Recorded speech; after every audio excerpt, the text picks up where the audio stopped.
AP వక్ఫ్ board విషయంలో సర్కార్ కీలక నిర్ణయం తీసుకుంది. గత వైసీపీ ప్రభుత్వం నియమించిన వక్ఫ్ బోర్డును రద్దు చేసింది.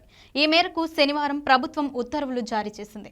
గత ప్రభుత్వ హయాంలో జారీ కాబడిన మైనార్టీ సంక్షేమ శాఖ వక్ఫ్ బోర్డు జీవో 47ను ఉపసంహరిస్తూ ప్రస్తుత కూటమి ప్రభుత్వం ఉత్తర్వులు జారీ చేసిందని రాష్ట్ర న్యాయ, మైనార్టీ సంక్షేమ శాఖ మంత్రి ఎన్ఎండి ఫరూక్ శనివారం ఒక ప్రకటనలో తెలిపారు. గత ప్రభుత్వ హయాంలో విడుదల చేసిన జీవోను రద్దు చేస్తూ మైనార్టీ సంక్షేమ శాఖ జీవో 75 జారీ చేయడం జరిగిందని పేర్కొన్నారు.